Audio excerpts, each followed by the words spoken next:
नमस्कार दोस्तों, स्वागत है आप सभी का आपके अपने चैनल वीएन मोटिवेशन जर्नी पर। आज हम इस वीडियो में आपको भगवान बुद्ध की अद्भुत कहानी से परिचित कराएंगे। उससे पहले आप चैनल पर नए हो तो मेरे यूट्यूब चैनल को जरूर सब्सक्राइब करें। एक बार महात्मा बुद्ध किसी गांव में प्रवचन दे रहे थे। वे अपनी बात को समाप्त करते हुए बोले, मानव के दुख का कारण है स्वयं को किसी से बांधना। जहां भी मोह होता है बंधन होता है, वहां दुख स्वयं ही उत्पन्न हो जाता है। अत अपने बंधनों को जाने और उनसे बाहर निकलने का प्रयास करें। इसके बाद उन्होंने सभी लोगों को आशीर्वाद दिया और फिर अपने आश्रम को लौट गए। अगले दिन उनसे एक व्यक्ति मिलने आया। वह बुद्ध को दंडवत प्रणाम करते हुए बोला, महात्मन, मैंने कल आपका उपदेश सुना। आपकी बातें मेरे हृदय में उतर गई हैं। मैंने अपने बंधनों को तोड़ दिया है, सारी मोह माया का त्याग कर दिया है।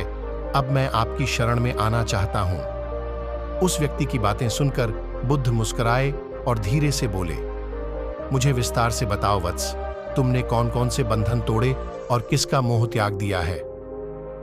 वह व्यक्ति बोला, मेरे घर पर मेरे बूढ़े माता पिता और पत्नी है। मेरा एक छोटा बच्चा भी है। मेरी पत्नी बहुत बीमार रहती है। उसके कष्ट देखकर मैं अक्सर सोचता रहता था कि वह मर जाए तो उसके कष्ट दूर हो जाएं। उसकी वजह से मैं बहुत दुखी रहता हूं। लेकिन कल जब मैंने आपका उपदेश सुना तो मेरी समझ में आ गया कि मेरे परिवार से मेरा बंधन ही मेरे दुखों का कारण है। अगर मैं इसके चक्कर में पड़ा रहूंगा तो कभी सत्य को नहीं जान सकूंगा। इसलिए मैं अपने घर को त्याग कर आपके पास आया हूं।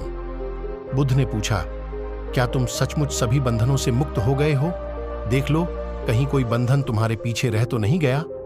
वह व्यक्ति बोला, नहीं प्रभु, मैं अपने जीवन की सारी चीजों को पीछे छोड़ आया हूं और अब आगे बढ़ना चाहता हूं। बुद्ध ने कहा, अगर ऐसी बात है तो फिर ठीक है। आज तुम यहीं आश्रम में रुको, कल मैं तुम्हें बताऊंगा कि तुम्हें क्या करना है।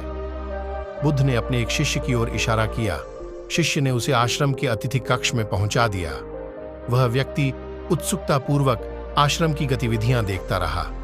उन्हें देखकर वह बहुत प्रसन्न हुआ और अपने सौभाग्य पर इतराता रहा। अगले दिन बुद्ध ने उस व्यक्ति को एक कार्य सौंपते हुए कहा, तुम्हें पूर्व की दिशा में जाना है। वहां पर तुम्हें एक गांव मिलेगा। गांव के बाहर ही एक साधिका का घर है। वह तुम्हें कोई वस्तु देगी, उसे लेकर तुम्हें वापस मेरे पास आना है। वह व्यक्ति पूर्व दिशा की ओर चल पड़ा। गर्मी का मौसम था। कुछ ही देर में वह पसीने से तरबतर हो गया। उसे प्यास भी सताने लगी। वह सोचने लगा कि अगर इस समय मैं अपने घर पर होता तो इस तरह गर्मी में पसीना नहीं बहाना पड़ता। कुछ दूर और चलने पर उसे भूख भी सताने लगी, पर वह एक सुनसान और बंजर रास्ता था। आसपास न तो कोई पेड़ था और न ही पोखर तालाब। वह पुण्य सोचने लगा कि अगर मैं इस समय अपने घर पर होता तो अपनी पत्नी के हाथ का बना स्वादिष्ट भोजन कर रहा होता। पता नहीं क्यों बुद्ध ने मुझे गर्मी में इतनी दूर भेज दिया। काफी देर तक चलने के बाद वह व्यक्ति गांव में जा पहुंचा। गांव के बाहर ही एक घर बना हुआ था। उसने दरवाजे के पास पहुंचकर उसे धीरे से खटखटाया। दरवाजे को एक साधिका ने खोला। उसके चेहरे पर एक अद्भुत तेज था। वह व्यक्ति उसे देखकर मंत्रमुग्ध हो गया। साधिका ने उसे अभिवादन करते हुए कहा, मैं जानती हूं कि आपको बुद्ध ने भेजा है। आप अंदर आ जाएं। वह व्यक्ति घर के अंदर चला गया। साधिका के कहने पर उसने पानी से हाथ मुंह धोया और एक चटाई पर बैठ गया। साधिका ने उसके सामने भोजन की थाली रख दी। वह जल्दी जल्दी भोजन करने लगा। अचानक उस व्यक्ति की नजर साधिका के पैरों पर पड़ी। उसके पैर बहुत सुंदर थे। वह उन्हें देखता ही रह गया। तभी साधिका ने उसका ध्यान भंग किया।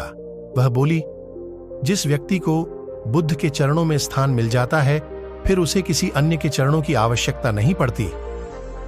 साधिका की बात सुनकर वह व्यक्ति लज्जित हो गया और नजरें नीची करके चुपचाप भोजन करने लगा।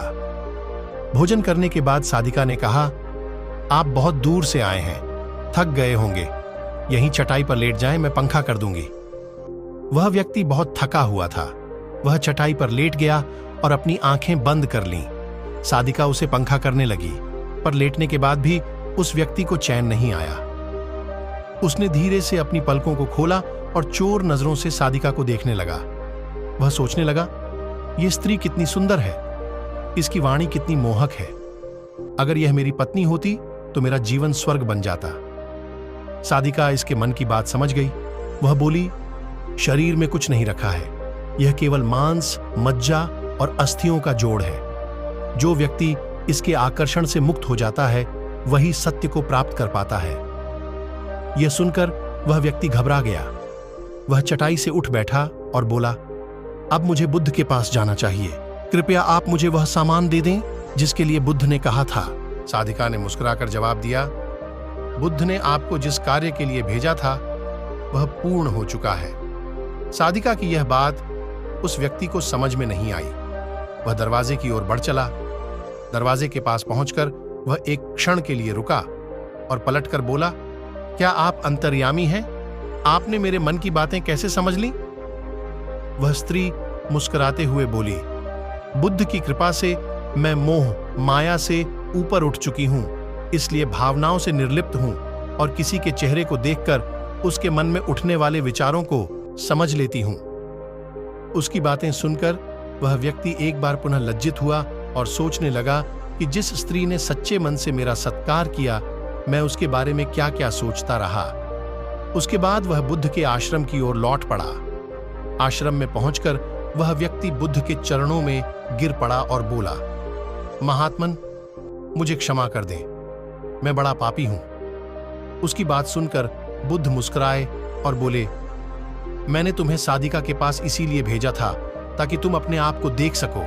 अब मुझे बताओ, क्या तुम सचमुच मोह और बंधन को त्याग चुके हो? वह व्यक्ति कुछ नहीं बोला। वह नजरें नीची किए चुपचाप खड़ा रहा। बुद्ध ने कहा, बाहरी बंधन और मोह को त्यागने से हम बंधन मुक्त नहीं होते। दरअसल बंधन और मोह हमारे भीतर होता है। तुमने परिवार को छोड़ दिया और सोचा कि मैं बंधन मुक्त हो गया, लेकिन जैसे ही तुम्हें अवसर मिला तुम्हारे भीतर का मोह जाग उठा और इसी वजह से आज तुम अपने आप को पापी समझ रहे हो। मुझे क्षमा कर दें प्रभु। उस व्यक्ति ने अपने हाथ जोड़ दिए। फिर वह धीरे से बोला, आप सही कह रहे हैं, मैं केवल अपनी पत्नी से पीछा छुड़ाना चाहता था। वह बहुत बीमार रहती है। 1 वर्ष से हमारे बीच संबंध भी नहीं बन पाए। मैं कुछ ज्यादा कमाता भी नहीं हूं, इसलिए मैं अपने परिवार के दायित्वों का निर्वहन भी ठीक ढंग से नहीं कर पा रहा हूं। शायद इसीलिए मैं अपने परिवार से पीछा छुड़ाना चाहता था, पर अब मैं समझ गया हूं, मेरा परिवार ही मेरा सत्य है और उसके दायित्वों का निर्वहन ही असली कर्म है। बुद्ध बोले, मैं जो कुछ भी कहता हूं वह अपने अनुभव के आधार पर कहता हूं। लोग मेरी बातों को सुनते तो हैं, पर वे अपने स्वार्थ के अनुसार ही उसका अर्थ ग्रहण करते हैं। इसीलिए मोह, माया, कामना, इच्छा, वासना, क्रोध को लोग बाहर की ओर खोजते हैं, जबकि यह हमारे भीतर ही है। हम दूसरों को देखकर तरह तरह की कामना करने लगते हैं। कामना से इच्छा जन्म लेती है, इच्छा से वासना पैदा होती है और वासना की पूर्ति न होने पर क्रोध उत्पन्न होता है। यह सब एक दूसरे से जुड़े हुए हैं। क्रोध के लिए हम सदैव दूसरे को जिम्मेदार ठहराते हैं, जबकि क्रोध का स्रोत हमारे भीतर है। तुम चाहोगे तो क्रोध आएगा, तुम चाहोगे तो क्रोध नहीं आएगा। इसी तरह बंधन बाहर नहीं होते, हमारे मन में होते हैं। हम मन से ही किसी से बंध जाते हैं और मन के कारण ही हम दुख पाते हैं। लेकिन जो व्यक्ति इन बातों की गहराई तक पहुंच जाता है वह दुखों से हमेशा हमेशा के लिए मुक्त हो जाता है। तो दोस्तों, फिर मिलेंगे अगले किसी वीडियो में। तब तक के लिए आप अपना ख्याल रखना और हमेशा मुस्कुराते रहना।